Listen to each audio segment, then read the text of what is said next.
Good afternoon. I'm excited to be back with you guys for another actual episode here on Budget Auto. I'm Nate.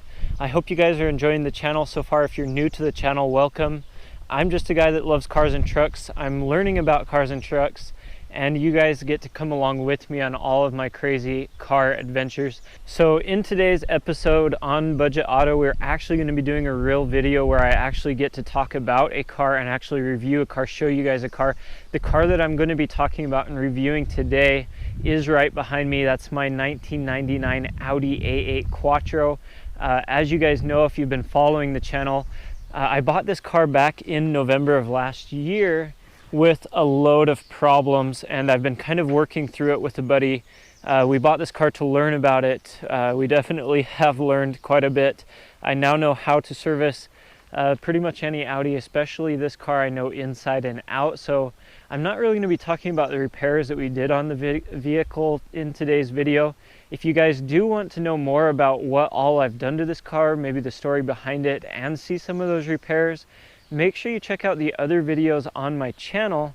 But in today's video, I'm finally going to be bringing you guys the long-awaited review of the Audi A8, what I like so much about this car, and what makes this car super unique. I do say that this car is super unique, not only because it's an older Audi, but because of the history behind it. What Audi was trying to do with this car is something that no other auto manufacturer had done at the time. And I think in a way the Audi A8 does help contribute to automotive history in the sense that it helped evolve cars into what they are today. I'm going to probably talk mostly being inside the vehicle about the car, or about the heritage, the history behind the Audi A8. But I do want to show you guys the car, and then we'll jump in it and go for a drive. Let's go ahead and look at the car, and then I'm going to describe to you guys a little bit about what I like so much about this car and what really makes it unique when compared to other full-sized sedan flagships or luxury sedans that are out there on the market today.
Alrighty, well now that I'm in the car and on the highway, I am going to move somewhat quickly through this review as it is quite warm outside and my air conditioner is still not working inside the car. However, I absolutely have thoroughly enjoyed driving the Audi A8 since we got it put back together. I've put about 600 miles on the car and I've loved just about every second of it. This 1999 Audi A8 is the Audi A8 Quattro, which means that the car is equipped with a full all-wheel drive system as well as a 306 horsepower 4.2 liter V8 that comes out to be about 254 cubic inches. That means that it puts out 295 brake horsepower or 302 foot-pounds of torque, which brand new would do 0 to 60 in 6.5 seconds, which for a car of this size and weight is quite impressive. With the A8, the German auto manufacturer Audi wanted to build another full-size luxury sedan to replace their current C4 flagship sedan. They felt like it wasn't keeping up with Mercedes or BMWs, so they wanted to compete with the S-Class or the 7 Series, and to do so, they wanted to incorporate technology that had never been seen before, which we'll talk about here in a minute. But Audi started making the A8 in 1994. They had several different models available, whether that was in front-wheel drive with a V6 or all-wheel drive with a V8. They included different wheelbases. In fact, they had the regular wheelbase and then a long wheelbase, which would add 5 inches of space in the cab for the occupants. Audi really wanted to make sure that there were a bunch of different options available at somewhat of a competitive price point and a competitive style of luxury compared to the Mercedes S-Class or the BMW 7 Series. Because of that, the Audi is equipped with everything that a luxury sedan from the early 2000s would be equipped with. There are 4 different versions of the Audi A8. There was the one that they made back in 1994 until 2000, which is known as the D2 body style. That's the body style that I'm driving in or that I own, which is more commonly known as the 1997 to 2002 body style, because some of the ones before 1997 differed a little bit in style.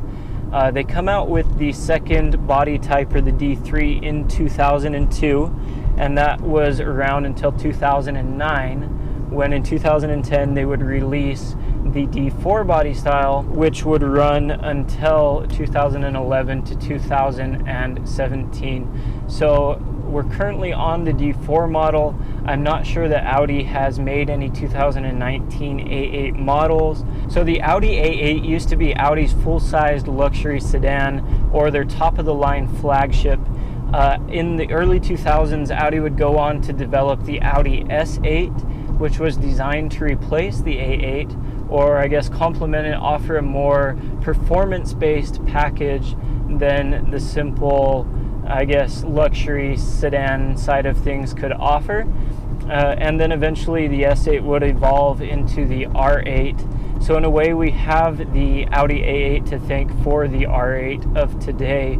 So that's kind of the history behind how the A8 evolved in Audi's flagship lineup.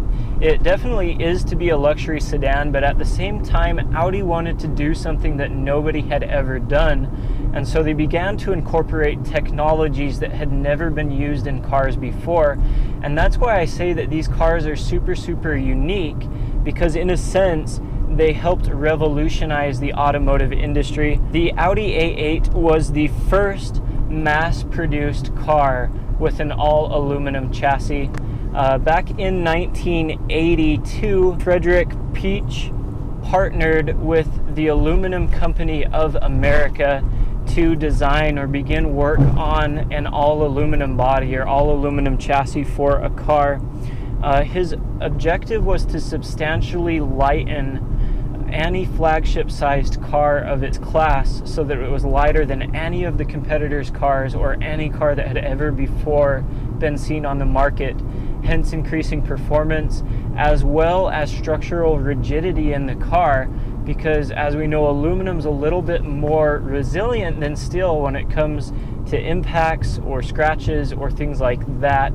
I can tell you that it does make the car very irritating to work on if you're trying to get a magnetic flashlight to stick to it or something like that. Part of Ferdinand Piech's whole idea was to design a car that would replace the C4, and Audi ran with that idea, but it kind of took them a while to get things rolling or get things into production. In 1993, Audi finally released this whole idea of an aluminum body framed car in the 1993 Frankfurt Motor Show in Germany. They unveiled the A8, and they called the frame or their technology the Audi Space Frame, and that's currently what all Audi A8 models use. Is the Audi space frame, or the space frame concept, as far as every car is designed with this all aluminum chassis and body. Initial production of this car, or of this Audi space frame concept, ended in 1994 at $700 million for the company, but I'm sure it was quite worth it, as each Audi A8 back then would sell for a grand total of $65,000, which, if you run the conversion today, this 1999 Audi A8 cost someone back then the equivalent of $106,000 for this car that, of course, I picked up for $750. Quite broken. The 1997 Audi A8s were the first car to ever offer electronic stability control in an all-wheel drive vehicle, and they were also the first car with side airbags. This was revolutionary at the time for the automotive industry, because not only is Audi putting out a 306 horsepower all-wheel drive car that's more powerful, or I should say that's more lighter. Not only was Audi making a super light 310 horsepower luxury sedan, but they've now made it ultra safe to drive, and they've done, through electronic trickery, something that no other automotive manufacturer was capable of doing at the time or had done previously. By the time my car come along, the 1999 model, they had introduced side curtain airbags with different color options and different features or different options that you could add into the interior as well. So like I was saying before, the Audi A8 really is just like any other luxury sedan at the time as far as its features are concerned. They had dual zone climate control, which was fairly new to the end of the 90s, early 2000s.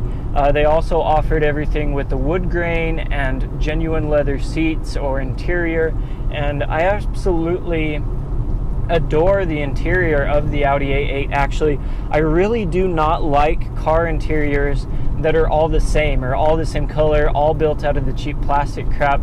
I absolutely adore the interior of this car. I also feel like all of the products that Audi used in this interior for their car was not cheaply built. Everything seems to be held together really, really well. And even after 20 years and abuse from a high school kid, everything in this car still is actually pretty clean, pretty much stuck together the way it was from the factory, and really doesn't show that much wear and tear besides some scratches here and there on the wood grain center console. As far as mechanical reliability is concerned with these cars, it's kind of hit or miss, so, but I do feel like the interiors hold up really, really well, and that's a big plus for me, especially after owning a Saab and having to deal with their crappy GM plastic on the inside. Also packed in the Audi A8s was a set of sunshades in the back that I'll show you guys, including an electric sunshade that I can turn up or down at the push of a button. You could also get heated seats in this car with 14-way power, even though my car in particular doesn't have this or wasn't purchased with this option. Unfortunately, they didn't have heated steering or anything like that back then, but the seats were heated clear back in the late 90s. Audi also was sure to equip this car with an impressive sound system that sounds good even 20 years later. They would do a Audi concert system as it was dubbed, but really it's an enhanced Bose sound system or surround sound system. And I honestly believe that this is one of the few cars that I've ever seen, especially from the early 90s, with not just one but two stock subwoofers in the back, and everything sounds absolutely amazing because the sound system, being Bose, separates everything from the bass with the subwoofers to mid-range speakers to even tweeters up high on the door. And unfortunately my tweeter on this side's not working, but everything else seems to sound absolutely amazing still, even 20 years later. In 2001, Audi added the W12 engine to the lineup, which, if you guys don't know, was only available in the Audi A8 flagships or the Volkswagen Phaeton. And that involved stacking two V6 engines side by side to make a whopping 12-cylinder 6-liter engine that I believe put out around 500-ish horsepower or so. And it wasn't like a true 12-cylinder because it was actually two engines side by side. So it's absolutely a unique setup. That's going to be a pretty rare car to see. In fact, I think in 2001 they only made 750 Audi A8 D2s with the W12 engine. Among the features that I listed there of a regular luxury sedan, this car has fully automatic windows, whether that's up or down at the click of a button. It also has a sunroof, interior lighting, and completely powered seats. So this car really is super comfortable to drive. Now let's go ahead and talk a little bit about how economical this car is to drive. Now, most of you are thinking, wow, that sounds like a lot of great features. That car sounds like a lot of fun. But let me tell you, it is a 4.2 liter V8 engine, which might be a small V8, but it's also a super large engine for a car. I can tell you that it doesn't feel like this car lacks power at all. However, it comes in weighing at about 3,600 pounds. So it does need quite a bit of that power to go ahead and get it off the line and get it up and going, which it can do quite quickly. I think this car puts out 306 horsepower at 6,000 RPMs, which really is quite impressive. Now, as far as economy is concerned, it's really not that good. I can get up to 15 miles to the gallon driving around in the city, and up to 27 miles to the gallon just cruising on the highway, coming in at about 18 to 21 miles to the gallon combined with this car. But I honestly believe that it's worth it because the amount of performance that you get out of this car is absolutely unparalleled in any flagship luxury sedan that I have ever driven. Now, that is saying quite a lot, and maybe that's risky of me to say. I have never driven a car that has such an amazing all-wheel drive system in it. I have never once spun the tires on this car. I drove it through the entire winter and I had never ever slid in this car. It always has traction and the right amount of traction at any given moment. So it's absolutely just amazing because no matter how hard I put my foot down, the car simply takes off and doesn't even hesitate. It's also kind of a benefit of having a large engine versus a smaller turboed engine because there's absolutely no lag. Simply because it's not turbocharged, if I want to go fast, it goes fast. If I want it to drive economically, then I shift it into a high gear, it shifts into a high gear, and I just cruise. Now, having said that, I would much rather have or own or daily drive a car that is turbocharged with a smaller engine, simply because it's much more affordable to drive. As far as the handling is concerned with the Audi A8, you have to remember that even with an all aluminum body or frame, this car is quite heavy to drive. Yes, it has a wide stance, and yes, it's low enough to the ground that it feels very stable at all times on the highway. But you'll notice that as I'm steering it, I can't do exactly what I could do with a car that's a little bit more agile. And that's simply because 1, it's all-wheel drive, 2, it's heavy, and 3, it's really, really big.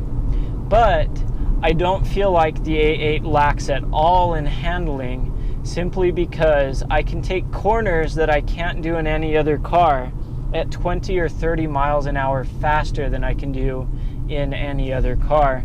And so I absolutely adore the A8 in that sense, that it really does handle quite well, or quite perfectly, for its size and for its weight. So the only thing that I don't really think I mentioned is that it is a 5-speed automatic transmission with an auto manual gearbox that allows me to throw it in manual mode and within reason choose when the car shifts. Now, of course, it's not going to let it redline or anything like that. I mean, I'm super happy with the car.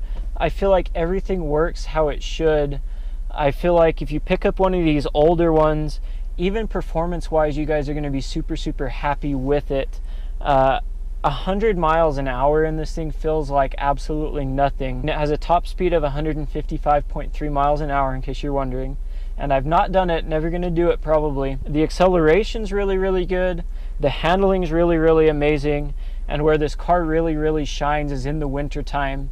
If you throw a set of studded winter tires on here with the Lamborghini or the Audi all-wheel drive system, you're never going to slide in it. I don't think I spun the tires at all winter long. I could accelerate right out of the gate just like I could in the summer. And of course, you got to drive within reason or smart, because you're not going to be able to slow down as quick and all that. If you're looking to buy a 1999 Audi A8 in 2019, this really is a great car, especially as far as performance is concerned, as far as comfortability is concerned, and as far as room's concerned. There's enough space to take 4 people and their luggage, and performance is amazing. Now, you have to question, or have to ask yourself, can I live with the downfall of the gas mileage? Can I live with the fact that nobody knows how to work on these cars? Can I live with the fact that parts for this car are a little bit more expensive, and that there are a few quirks like regular European cars have? And if you can live with all of that, then this really is the perfect luxury sedan for you.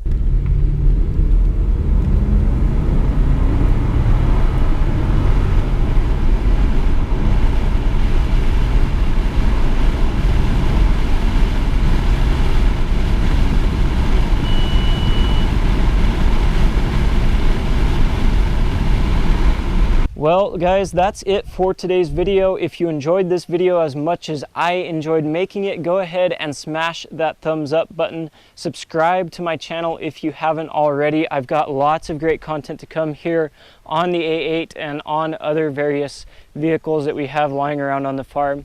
Let me know in the comments below what you guys want to see me do with this car. Let me know how long I should plan on keeping the A8 and what we should do with it in the time that I do have it before I sell it. So I'll catch you guys in the next video. Hope you're having a great one.